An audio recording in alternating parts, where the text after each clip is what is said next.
Hello, welcome to Jamie and Andy's Tesla Adventures. I'm Jamie. And I'm Andy. And we're going to take you on our first trip, on our first video. And it's a bit cold today. It was sunny earlier, but hopefully it'll start clearing up the next, week, because I'm getting a little tired of the snow. Anyway, please join us.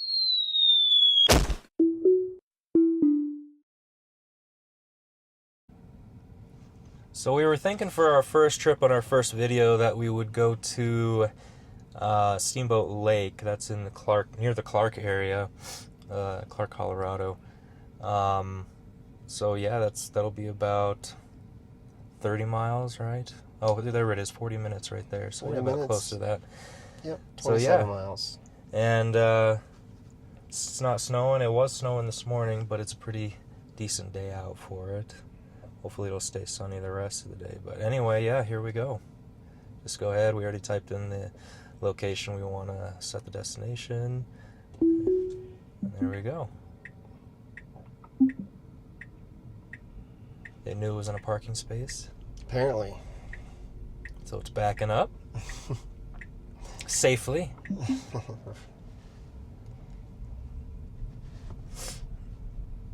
And we're starting out here in Steamboat Springs, over here by House and Hill. Yeah, this is a city-owned ski area. I think it's one of the only ones in the country, if I'm not mistaken. And it has closed for the season, it looks like. It's a Friday right now. It could be open maybe tomorrow on the weekend. I'm not sure, but the snow's definitely starting to look a little crunchy up there, so I don't know. But yeah, it's a small ski area. I think it's 300 or 400 foot vertical. Obviously, that's a lot smaller than our main one in front of us. Yeah, it's a nice little place to learn, and it's a lot cheaper than you'll have at the larger ski areas. So nice little place.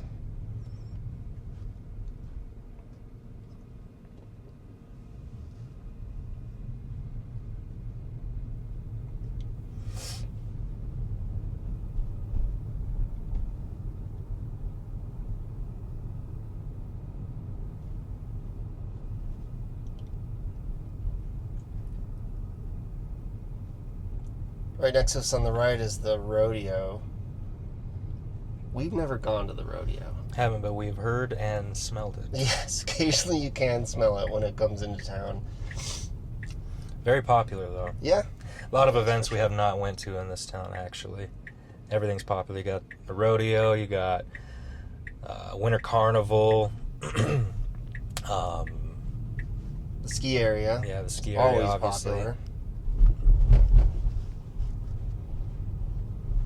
There's just events, it seems like, every weekend. So yeah, Winter Wondergrass, it's another one. So yeah, we just crossed over the Yampa River there. Now turning on US 40. This is Main Street, Lincoln. Yeah, Avenue. and this gets very busy because everybody drives home to the surrounding towns around 5 p.m. after the workday, and oh man, this is like, for a small town at least, this is very busy. If you live in a city, you probably would laugh at us for saying it's busy, but for us, it's busy.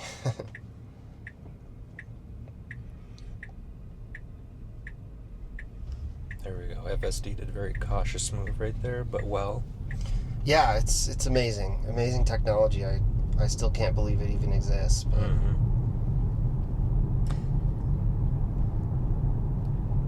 Even though this is our first video, we do have some good news, exciting news for us. We actually purchased a new Model Y in white on white interior, and we're pretty excited about that. And Yep. that just became available today. Yeah, it did. This morning we discovered it, and we've been planning on upgrading, but Even though we called, this is Dawson, this is his name, but the car. Even though we've had him since November, it's been awesome, it's great, but the new Model Y was announced a few months ago, and we have to have the new. Yeah, it's funny because we originally bought this car thinking we would not like the new Model Y. That's why we bought this car, because we were like, well, let's get the older version, or at the time it was the current version, but we'll get the older version because we know we like that. And then, we had some concerns about the design, some of the mock-ups people were putting out based on the leaks. Yeah.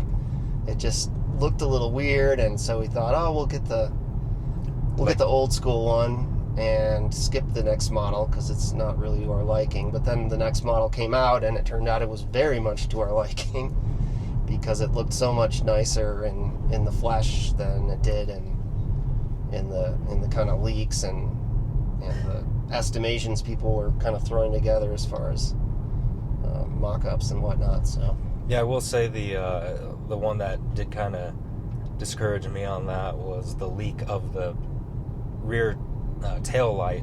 It was that light bar, and I thought it was going to be like this big, thick light bar just going all the way across on the back, and I was just like, I don't know about that.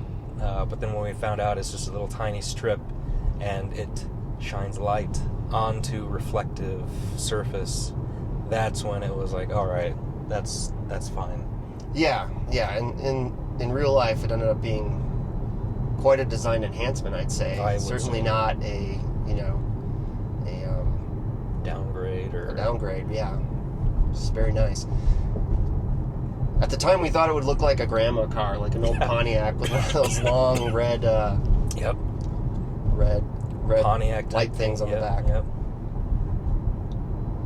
So yeah, in front of us, Sleeping giant. that mountain is called, if you can look and see, it looks like a big giant sleeping on the left there.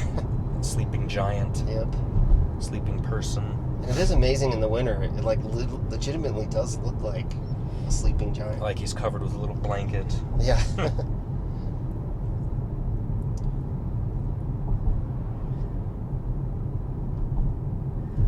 You can. I'm pretty sure you know by now, but there are different profiles as far as driver profiles for FSD, full self-driving.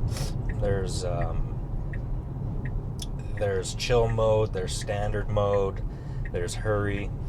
I like to switch in between hurry and standard. Actually, I'll probably switch it into standard right now.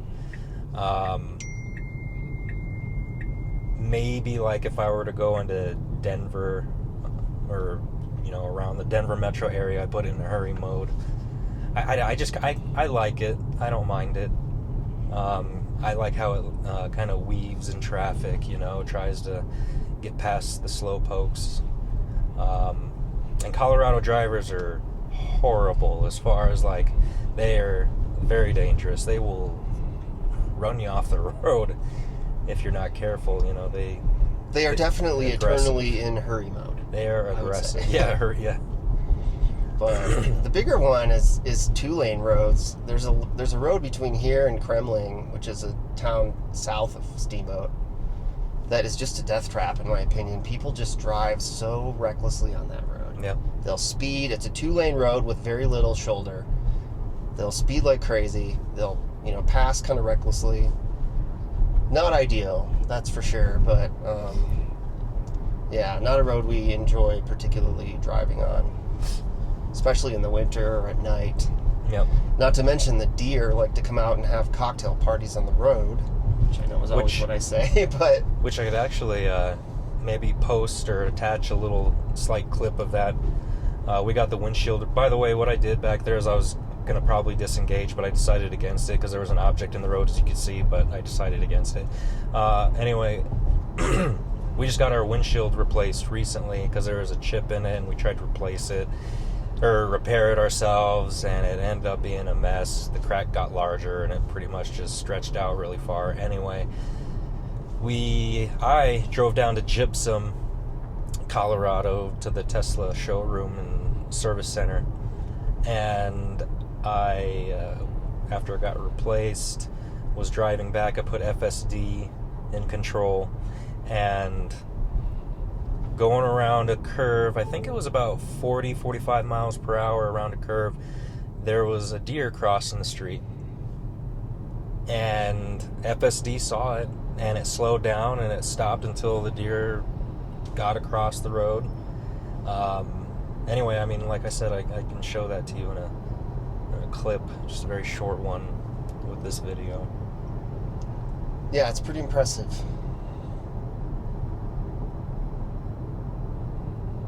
Alright, to the left is the airport. I don't think we have a camera on the left so much, but... I think we can get a back view of it. Yeah, probably.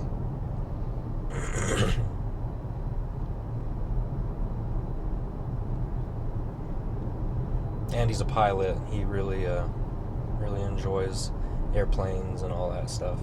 Well, I was aeronautical stuff. I haven't flown in years, but I do enjoy airplanes, and I work in the industry in a different capacity. But yeah, back in the day, used to do quite a bit of flying.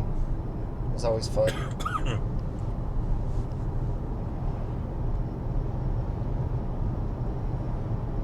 I think it is 45. Yeah, it's 45.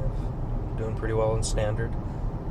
Yeah, FSD has kind of got a lead foot, we've noticed, especially when you go from like a higher speed limit to a lower speed limit.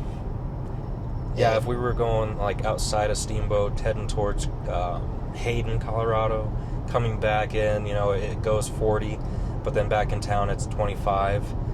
It still wants to go 40 after a pass, and it recognizes it as 25 mile per hours. But you have to intervene or disengage. I disengage so I can report it back to Tesla, and that's really important to do. It's important to report any kind of discrepancy with FSD, so that way it can be tweaked, so that it can be improved. And you know, I noticed like some of the YouTubers, you know, they don't really report it, and it's kind of important to do. So I always do it.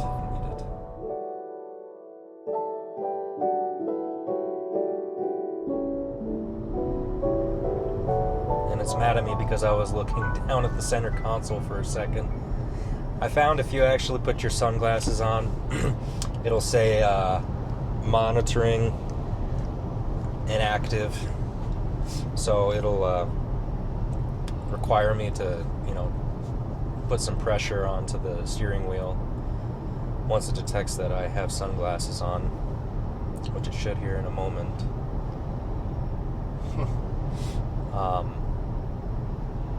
But I found, you know, it is kind of it's kind of, in my opinion, dangerous to tug on the steering wheel. One time, or actually a couple times, I had it where it was wanting me to apply force onto the steering wheel, and it wasn't, you know, it wasn't registering that I was applying force to it.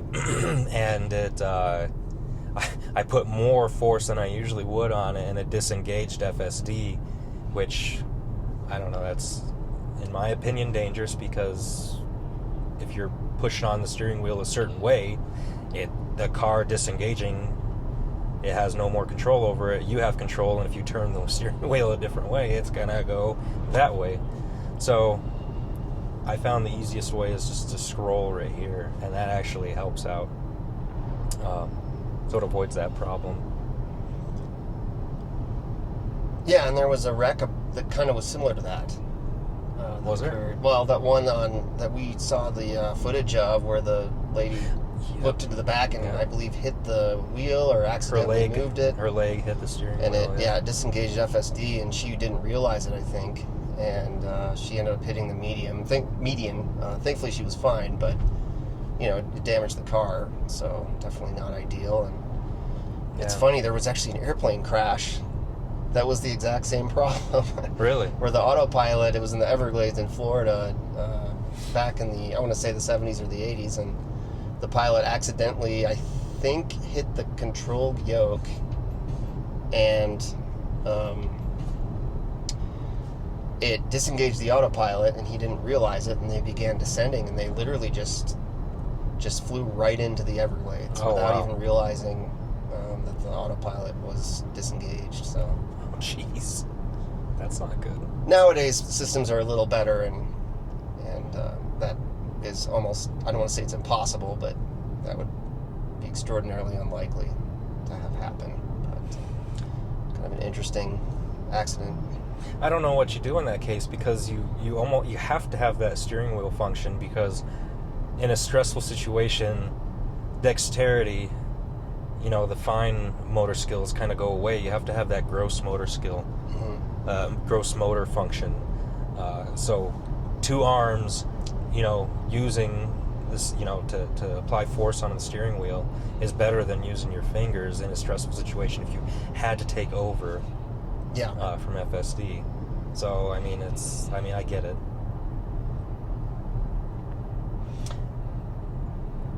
This is Elk River, is it? Yes, this is the Elk River. Very good fishing spots up here if you're into fishing. Jamie is a little bit. I'm trying to learn. I feel like it's one of those things I should know how to do, at least on a basic level. Yeah. But a lot of fly fishing up here. Very beautiful area. Yeah, we spent a few afternoons up here doing that.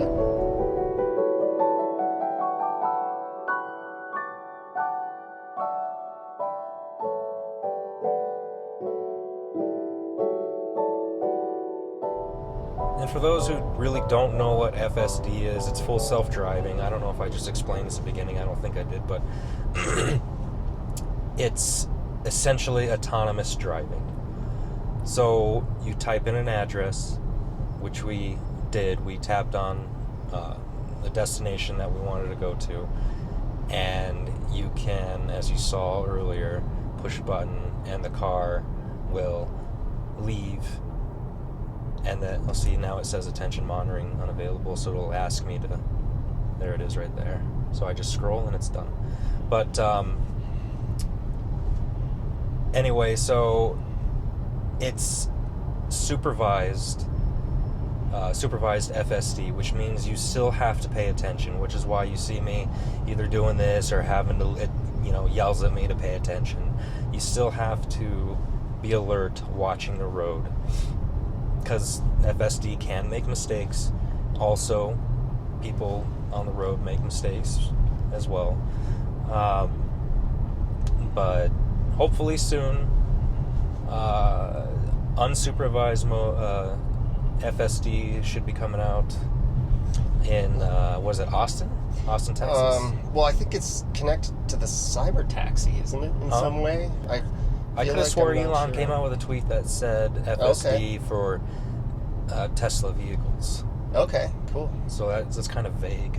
Yeah, I'm guessing it'll be geo-fenced, and you won't have it nationwide or anything. It probably will be in only certain areas. But, yeah. It's certainly interesting, but I love full self-driving, but it'll be hard to not be paying attention to it. That'll be quite a interesting jump, I think, for most of us mentally, to just go to a point where we're not worrying about where the car is driving. I think it'll be a while before I actually take a nap behind the wheel. Yeah. I would say that is true. So yeah, we're waiting for that full autonomous. That'll be exciting. But even this is amazing. If you were to, on the times we've done longer drives, say from Steamboat down to Denver, which is about 3 hours, the reduction in fatigue that you experience from just not having to constantly be on the wheel, you kind of take more of a spectator, passenger sort of role in some ways. It's really, really a good thing. Mm-hmm. And we have found in the rural areas, self-driving does very, very well, as long as the markings are in at least decent shape. And the roads here in the mountains, as you can see, are not outstanding in terms of condition. With the snow and the freeze and the thaw, those cycles that happen on a daily basis in the winter, it just wreaks havoc on these hard surface roads, and the markings as well. But even that being the case, this Tesla Vision, I believe it's called, right, that runs this? I believe so, yes. It really does an outstanding job of navigating these roads, as you can see. We haven't had to intervene once. And like I said, FSD has made mistakes for us, and I'm sure other people too. One thing I do notice is that FSD, and it's only in specific spots that it happens, where you're going 65 miles per hour and you're supposed to continue going straight, but all of a sudden it wants to go into the right turning lane. Like there's all of a sudden a right turn only lane that opens up, and it wants to turn into that lane, but it still wants to continue going straight. That I have noticed only in a couple of spots, and it's just those couple of spots that it's happened. Other than that, I think actually one of those spots it fixed itself. It doesn't do it there anymore. It's in that Hayden Airport turning lane, and it stopped doing that. But in a particular other spot, it does for sure. Yeah, kind of near Winter Park, I recall it gave you trouble So as well. Yeah, it may be a navigation thing. I'm not sure. I bet it's just an odd mix of markings and circumstances that maybe confuse the algorithm or something. I don't know. But at that point, you disengage. Just don't, be a drama queen about it. It's obviously going to make that move, so you just disengage it, safely turn back into the lane that you were in, and everything is just fine. Yeah. And you report it. Like I said, make sure you report it. I do kind of wish there was a disengage button or something on the screen. Or on the steering wheel. On the steering wheel, something like that. That would be kind of nice, because I think generally the way you disengage is a turn of the steering wheel, right? It's either that, or you could press up on the lever. That's right. Yeah, or you can press on the brake as well, and that'll disengage FSD. Yes, I guess that's probably good enough, but it would be nice to have like a red button here or something, like I hate to go back to airplanes, but that's something we have in airplanes a lot of times, to disengage the autopilot quickly if you want to intervene, and that would be kind of nice.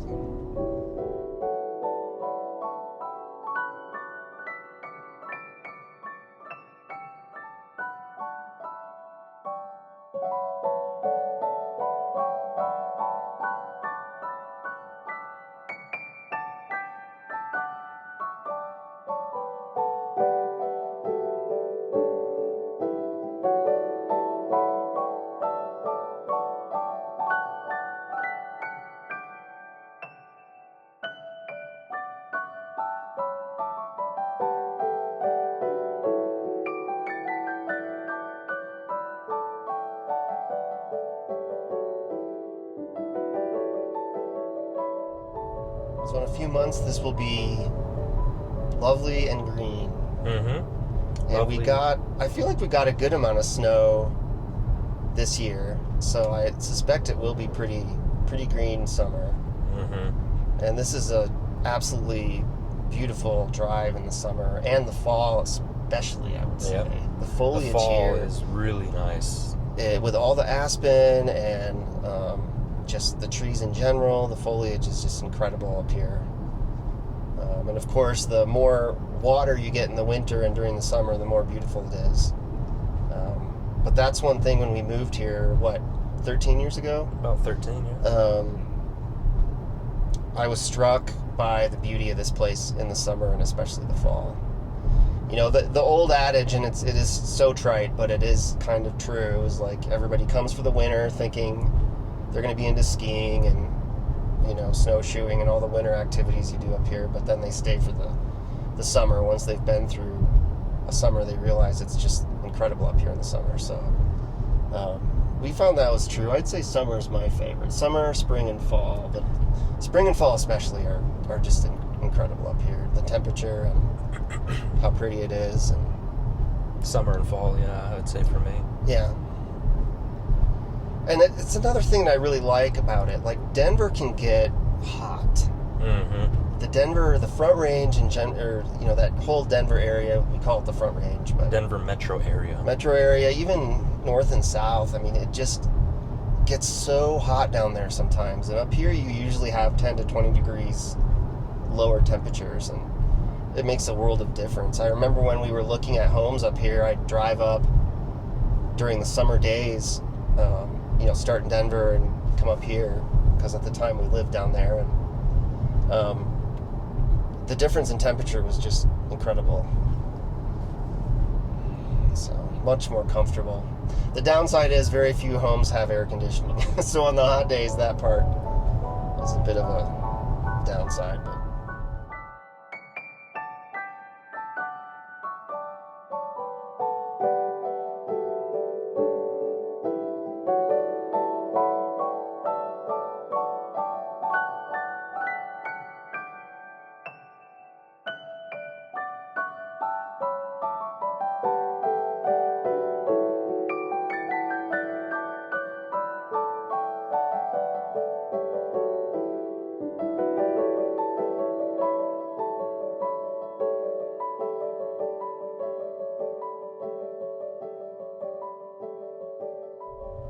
Alright, coming up to reduce the speed ahead sign. we'll see how it does. Yeah, we'll see if FSD recognizes it as 30. If not, then I'm going to have to intervene. Oh, there we go. Yep. So this is Clark, a nice little small town. We're entering this Clark store on the left. I really like their candy selection. Yeah. They have a lot of these small, kind of off the beaten path places, I swear, have like the greatest little funny products for sale. That's a cool store. Yeah, it is. And by the way, I forgot to mention too, I do have my speed offset at 20%. So that's why it's going a little over the speed limit. You could have it set to 0. It may follow that. I don't know. It still seems like it wants to speed a little bit. And then I also think, depending on the profile that you're in, chill, standard, or hurry, I think hurry also does kind of tack on just a little bit more speed. And chill, I think it lessens it. From my experiences, anyway. That always amuses me. Oh, and that's another thing too. We have the when it's supposed to warn you that you're going 10 miles per hour over the speed. That's what we set it at, 10 miles per hour over the speed limit. It's supposed to warn you, hey, you're going 10 over. It'll ding, but for some reason FSD Andy made a little video on that. Yeah, it's just always funny that it's like it's yelling at itself. But it's like slow down to itself, but it still goes it.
yeah. Oh yeah, it is. Look at that.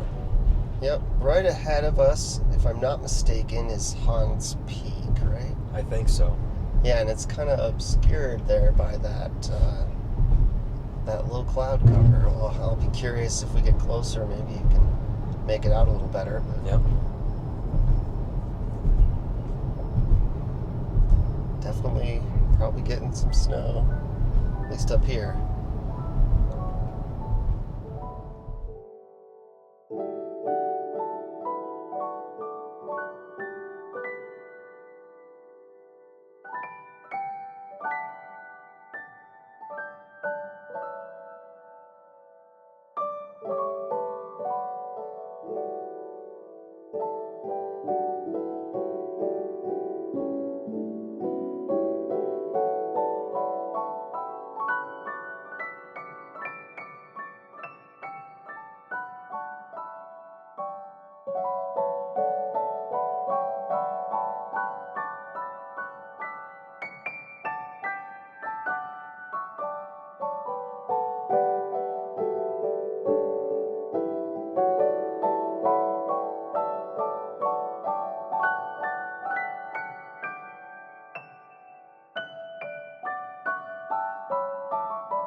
Alright, looks like we're here at Steamboat Lake.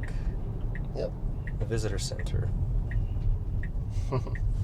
That was great. No disengagements, no intervention, even though I could have probably intervened back there with the speed limit change, but no. Nothing. Yep. Quite impressive. Yeah. Let's see where So it puts us. let's see if it parks us. It Yeah, hasn't this been is hit or set. miss. It hasn't been set yet. Oh, looks like it is going to park us. I'm gonna try to. Wait, maybe not. Nope. Okay, no. I guess not. So let's actually take over. Thank you for watching our first video on our YouTube channel. We're excited to bring more content to our channel. Take care, and until next time.